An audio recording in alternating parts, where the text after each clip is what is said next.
Isipin mo ang isang mainit na disyerto, 100,000 ektarya ng lupa, 400,000 naninirahan, walang matataas na gusali tulad ng Burj Khalifa o mga isla na hugis palad, puro buhangin lang. At isang lubos na kakaibang ideya, gawing sentro ng buong mundo, ang maliit na emirate na ito.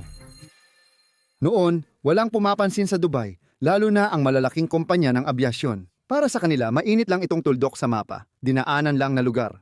Pero para sa ilang mga may malawak na pananaw, isa itong oportunidad, ang gawing isang pandaigdigang paliparan ang isang disyerto. Gayunpaman, maraming malalaking hadlang ang agad na humaharang sa simula pa lang. Walang sariling lokal na merkado ang Dubai, wala ring diaspora sa buong mundo, at mas malala pa, wala itong industriya ng abyasyon. Kahit maraming balakid, sinimulan pa rin ng Emirates. Sa 5 buwan mahigit 260,000 pasahero na ang naihatid nito. Matapos ang 40 taon, lumago ito sa 53 milyon kada taon. 238 beses mula sa wala at isa na sa pinakamalalaking kumpanya sa mundo. Sa 2025, nagtala ang grupo ng record na kita na 39.6 bilyong dolyar at pre-tax na tubo na 6.2 bilyon. Pasok sa top 3 ng pinakamagagandang kompanya sa mundo.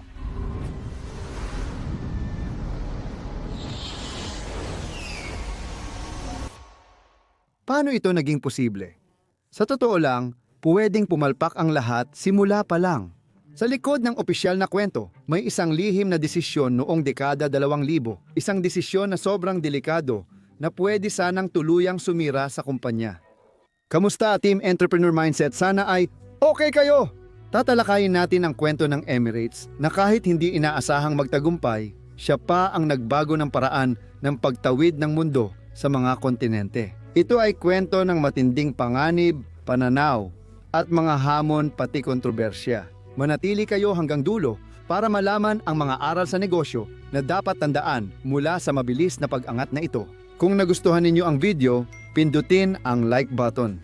At ngayon, umupo kayo ng komportable sa inyong upuan, ikabit ang inyong sinturon at maghanda para sa paglipad sa kwento ng pag-angat ni Emirates na magsisimula na ngayon. Mariing tumatangging mag-invest sa Dubai, ang nangungunang kompaniyang panghimpapawid na golfer sa rehiyon. 4 na bansa ang nagmamay-ari nito, Bahrain, Oman, Qatar at Abu Dhabi. Na siyang sa malayo ang pinakamayaman at pinakamakapangyarihang emirate sa federasyon ng mga United Arab Emirates.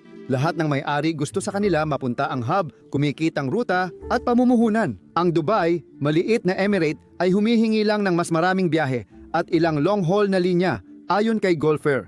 Hindi lang sila tumanggi, kundi inanunsyo pa nila na simula Oktubre 1985, babawasan pa nila ang kanilang biyahe papuntang Dubai. Para sa mga pinuno ng Emirate noon, hindi ito katanggap-tanggap. Kung walang aksyon, mawawala ang karamihan sa internasyonal na koneksyon ng Dubai sa ilang buwan. Kung mangyari iyon, babagsak ang kalakalan, mamamatay agad ang umuusbong na turismo, at masisira ang imahe ng lungsod. Kaya gumawa sila ng radikal na desisyon. Hindi na tayo magmamakaawa, gagawa tayo ng sarili nating sa atin. At kailangan talaga nitong magsimula bago mag-Oktubre, 1985 ang araw na ititigil ni Golfer ang pondo. Ang palugit ay 7 buwan lang ang maximum at ang agarang magagamit na budget ay 10 milyong dolyar. Ibig sabihin, kailangan nilang magtatag ng internasyonal na kumpanya ng eroplano mula sa simula, mas mabilis at mas tipid kaysa sa iba sa kasaysayan ng aviation. Isa lang ang sapat na baliw para tanggapin ang imposibleng misyon na ito. Si Maurice Flanagan, dating mula sa British Airways, ay dumating sa Dubai na may isang utos lang: paliparin mo kami. Sa ilang linggo, nagrenta siya ng 2 eroplano at 300 mula Pakistan International Airlines at 737. Nag-recruit siya ng crew mula sa iba't ibang bansa, kinuha ang karapatan sa trapiko at bumuo ng buong koponan mula simula. Noong ika-25 ng Oktubre, 1985 sa mismong araw na babawasan ni Golfer ang kanyang mga biyahe, isang Airbus. At 300 na may bagong kulay ng A300, isang eroplano na hindi pa nga nila pag-aari. Walang prestihiyo, pero hawak na ngayon ng Dubai ang kanilang kalangitan. Simula pa lang, malinaw ang patakaran. Magrenta, manatiling magaan at mabilis, pero hindi talaga tinutulungan ang Emirates. Walang industriya ng abyasyon at limitado ang infrastruktura ng paliparan sa Dubai. Noong panahong iyon, hindi pa matagumpay ang mga kumpanya sa Golpo tulad ngayon. Gaya ng nabanggit ko, ang budget ay 10 milyong dolyar. Hindi pa ito sapat para sa presyo ng isang Airbus at 380 na makina ngayon. Paano nila nagawang magtagumpay gamit ang kaunting iyon? Imbes bumili, inuupahan nila lahat. Eroplano, extra crew, pati ilang serbisyo sa lupa. Binibigyang daan ng estratehiyang ito na mabawasan nila ang panimulang gastos at manatiling flexible. Pagkatapos, kukuha sila ng mga piloto at tauhan mula sa iba't ibang bansa. Gumawa ng batang at dynamic na identidad na taliwas sa tradisyonal na kumpanya. Maglalaan sila ng malaking pondo para sa pagsasanay ng tauhan. 2 taon nang nagseserbisyo ang Emirates sa 11 destinasyon sa Asia, Europa at gitnang silangan at kumakalat na ang balita sa pamamagitan ng salita ng bibig. Bagong kumpanya, mahusay, maaasahan at marangya sa abot kayang presyo. Puno ang mga eroplano. Itinakda na ang prinsipyo, kung walang mga pasahero si Dubai sa sarili nitong lugar, gagawin nitong lokal na merkado ang buong mundo. Pero para magawa ito, hindi sapat na makaakit lang ng pasahero. Pagsapit ng dekada 80, may napansin ang Emirates. 3 rehiyon ang namumuno sa mga ruta ng himpapawid. Europa, Hilagang Amerika, at Asia. Ang Dubai ay nasa gitna mismo. Kaya nagiging estratehikong sandata ang heograpiya. Natatangi ang Dubai bilang perpektong hintuan sa pagitan ng Europa, Asia at Afrika. Naiintindihan ng mga pinuno na maaari nilang akitin ang mga biyahero, hindi papuntang Dubai, kundi dumaan sa Dubai. Noong dekada 90, ipinatupad ng Emirates ang matapang na estratehiya para maging global hub ng long-haul flights. Habang ang ibang kumpanya ay pumupunta sa domestic flights, ang Emirates ay namuhunan sa ultra-long-haul na flights na abot 10, 12 o 15 oras. Ang paglago ng Emirates ay naging mabilis at kahanga-hanga. Ang kumpanya ay lalago ng halos 20% taon-taon, bilis na bihira sa mga global na kumpanya noong dekada 90. Ang kanilang network ay lalawak din sa napakabilis na paraan, mula sa 11 destinasyon lamang hanggang sa mahigit 50. Saklaw na ang Europa, Asia, Afrika at malapit na ring masakop ang Oceania. Kasabay nito, imomodernisa ng Emirates ang fleet nila sa pag-introduce ng mas mahusay na eroplano. Ang Airbus A300 at 10 A300, 600 at Boeing 777 ang naging pundasyon ng kanilang paglago sa long-haul na biyahe. At higit sa lahat, malaki ang ini-invest ng Dubai sa kanilang paliparan. Baka nakadaan ka na rin doon, Dubai International Airport. Kung hindi pa, babalikan natin yan mamaya ng mas detalyado. Hindi na lang basta kumpanya ang Emirates, kundi isa ng tulay ng mga kontinente. Isang eroplano ang magbabago ng kanilang kapalaran. Inilunsad ng Airbus ang A380 ang pinakamalaking komersyal na eroplano sa kasaysayan. Sasabihin ng lahat na ito'y industrial na pagpapakamatay, sobrang laki, mahal at bigat. Para sa Emirates, ito ang nakikitang pinakahuling solusyon para maging walang kapantay na international na hub. Kailangang maghatid ng mas maraming pasahero nang hindi nadaragdagan ang bilang ng mga landing slot. Ang A380 na may 500 at 50 hanggang 600 at 15 upuan ay perpektong sandata. Nobyembre 2000 at 12 buwan matapos ang Setyembre 11 tahimik ang kalangitan. Ang mga kumpanya ay nagtatanggal ng mga empleyado, kinansela ang kanilang mga order at ang ilan ay nasa bingit ng pagkalugi. Noong panahong iyon nagawa ng Emirates ang hindi nagawa ng iba. Lumagda siya para sa 15 at 300 at 80 ang pinakamahal at pinakaambisyosong eroplano na nagawa. Kung gusto niyo ng video tungkol sa kasaysayan ng Airbus, sabihin lang sa komento. Para sa industriya, tila kabaliwan ito. Ngunit naniniwala ang Emirates na babalik at dadami ang mga tao sa hinaharap. Ang dambuhalang eroplano ay nangangahulugang mas kaunting biyahe, mas mababang gastos bawat upuan, at kakaibang karanasan sa mahigit isang dekada. Dodoblehin, titriplihin o ikakapat ng Emirates ang puhunan. 123 na A380 at 80 ang inorder. Halos kalahati ng lahat ng A380 at 80 na kailanman ay lumabas mula sa pabrika. Wala pang kumpanya ang sumubok ng ganito kalaking investment sa iisang eroplano. Dagdag pa ang 40% kapasidad sa 5 taon. Tunay na karangyaan, bar sa ere, shower sa 10,000 metro at pribadong suite. Ang A380 at 80 ang naging tatak ng Emirates at simbolo na kayang hamunin ng kumpanyang mula disyerto ang mga batas ng abyasyon. Maaaring nagwasak sa kanila ang pustang ito, Ngunit ito rin ang nagtulak sa kanila sa tuktok. Ngunit malaking problema kung paano paliliparin ang mga dambuhalang ito ng tuloy-tuloy 24 na oras kada araw. Para gumana, dapat paandarin ng Emirates ang perpektong makinang Dubai International Airport. Ang International Airport ng Dubai ay isang halimaw na detalyadong sinukat.